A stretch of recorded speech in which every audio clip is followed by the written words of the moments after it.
Was Arthur Leigh Allen the Zodiac killer? In the late 1960s, an unnamed serial killer terrorized Northern California under the self-styled name of the Zodiac Killer. The case has been considered as the most notorious unsolved murder case in American history, inspiring amateur investigators to try to solve it up until today. Between December 1968 and October 1969, the Zodiac killed 5 known victims in the San Francisco Bay Area, operating in rural, urban, and suburban locations. His known crimes were in Benicia, Vallejo, Napa County, and the city of San Francisco. He targeted young couples and a lone male taxi driver. 2 of his victims survived his attempts.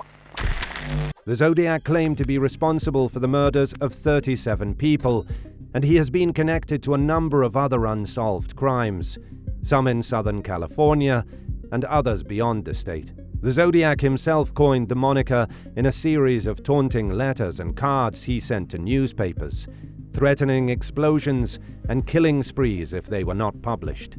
Some of the messages included ciphers or cryptograms in which the killer said he was gathering his victims as slaves for the afterlife. 2 of the 4 ciphers he created remain unsolved, while one was only broken in 2020. Numerous hypotheses about the killer's identity have been proposed. However, the only suspect officially named by police was Arthur Leigh Allen, a former elementary school teacher and convicted sex offender who died in 1992. In this video, we look at Arthur Leigh Allen, the argument for and against him being the Zodiac Killer. The evidence against Allen being the Zodiac Killer. Many misconceptions surrounding Arthur Leigh Allen continue despite the efforts of Robert Graysmith, David Fincher, and others, and the majority of news accounts that name him as a primary suspect convey these misconceptions as facts. Because these assertions are portrayed in a best-selling book, a famous film, or a television news story, the general public tends to assume that they must be accurate. The facts, however, paint a totally different picture of Allen and clearly imply that he was not the Zodiac. Or is he? The handwriting. Allen, who died in 1992, was presented as a possible candidate based on circumstantial evidence in Robert Graysmith's book, Zodiac. Graysmith and others commonly cite Allen's ambidexterity and ability to write with both hands as proof that he deceived handwriting examiners who decided he did not create the Zodiac letters. Multiple experts evaluated many examples of Allen's handwriting, generated by both his left and right hands, and collected with and without his knowledge. Each expert determined that Allen did not compose the Zodiac letters. Graysmith then said that the Zodiac used an overhead projector and samples of other people's handwriting to create the Zodiac letters. Graysmith asserts that documents expert Sherwood Morrill confirmed his idea. However, neither Morrill's public nor private view of the Zodiac writing has ever changed. From his beginning work on the Zodiac case until his death, Morrill thought that the Zodiac prepared the Zodiac letters using his own natural handwriting. A friend's revenge. In the summer of 1971, an aggrieved acquaintance reported Allen to the police as a suspect. Don Chaney met Arthur Leigh Allen through his association with Allen's brother Ron, with whom he lived throughout his undergraduate years. The 2 men apparently hunted and drank together, but Don Chaney complained to Ron Allen in 1967 or 1968 that Arthur had tried to molest Chaney's young daughter. Allen apparently told Chaney of his intention to murder couples in lovers' lanes with a flashlight connected to the barrel of his pistol, exactly like the Zodiac, and that he would send mocking letters to the police under the moniker Zodiac. Chaney said he never saw Allen again after this meeting, and only realized he was the Zodiac after reading a newspaper article over 2 years later. Chaney informed his friend and boss Sandy Panzarella, who also knew Allen, of his story. Chaney was interrogated by SFPD Inspector Bill Armstrong after Panzarella notified police. Armstrong and his colleague David Toschi also met with Ron Allen, who said that Cheney was a trustworthy person, but also referenced Cheney's allegation over Allen's alleged attempt to molest his daughter. The detectives never questioned Cheney or Arthur Allen about the purported molestation attempt, or the likelihood that Cheney fraudulently accused Allen in retaliation for the claimed molestation, citing facts he had read in the press. The police originally investigated Allen in the summer of 1971, but lost interest when handwriting and fingerprint similarities ruled him out as a suspect.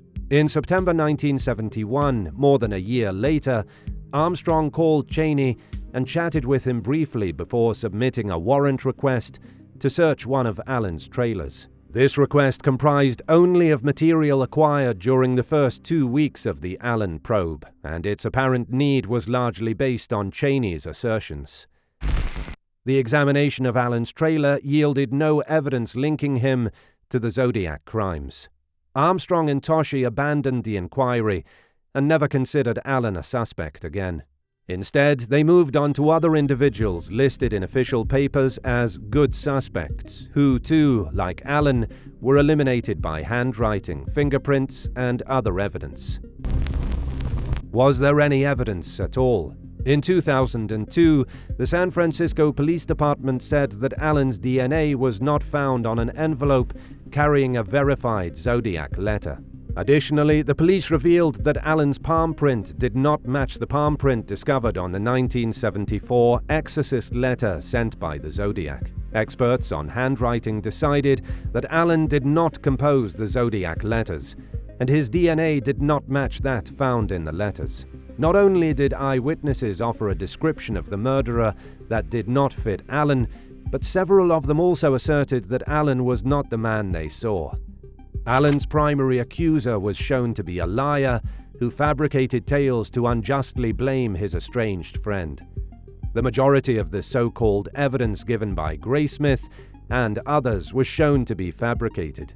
Briefly, all available and trustworthy information strongly suggested that Arthur Leigh Allen was not the Zodiac killer. The exonerating evidence and lack of reliable evidence linking Allen to the Zodiac crimes showed that the case against Allen would leave any somewhat objective jury with reasonable concerns about his guilt. A situation in which Allen was the Zodiac would require jurors to accept a number of improbable impossibilities, but a scenario in which Allen was not the Zodiac would be compatible with the vast majority of known facts. Graysmith and others are fond of suggesting that Allen was the leading Zodiac suspect in the eyes of the authorities. However, the activities of the different law enforcement agencies after the first 1970s inquiry concluded that they had little interest in Allen.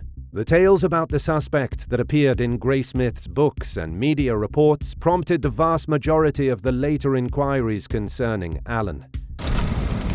The evidence for Allen being the Zodiac killer. Allen was close by the area of Lake Berryessa on the day of that attack.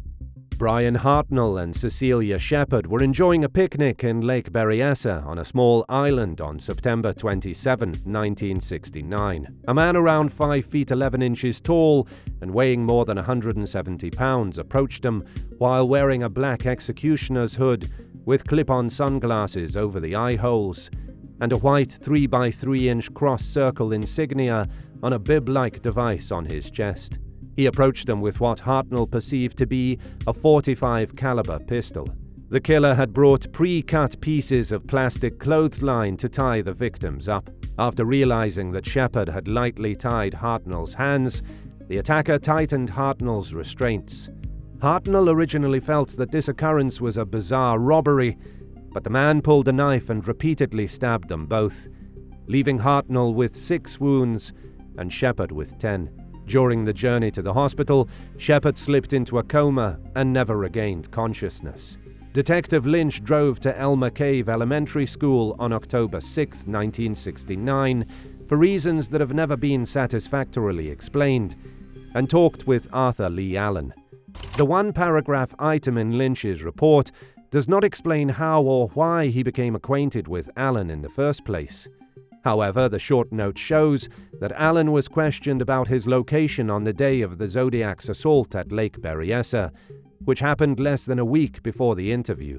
According to Lynch, Allen said he went skin diving at Salt Point Ranch, spent the night, and then returned to Vallejo. Salt Point Ranch is situated along the coast west of Sonoma, north of San Francisco. Allen told investigators he was heading to Lake Berryessa on the day of the assault, but changed his mind. Allen reported that he spent the majority of the day at home after returning from skin diving. He could not recollect whether his parents were at home on that particular day. Allen was near to Lake Berryessa, and he had no alibi. Most of the evidence against Allen is circumstantial, but eerily coincidental. Allen used just one sick day throughout his time as a teacher. Cherry Joe Bates was fatally stabbed at Riverside City College on this day. This is not an official Zodiac murder, but many individuals connected with the case believe Bates to be the first Zodiac victim. Allen's shoe size matched footprints discovered at Zodiac crime locations. Allen owned a Zodiac watch from which the Zodiac emblem is said to have originated. Officers believed that Allen's walk resembled that reported by Zodiac victims. Another Zodiac survivor, Brian Hartnell, said that Allen's voice, size, and hood matched those of the Zodiac.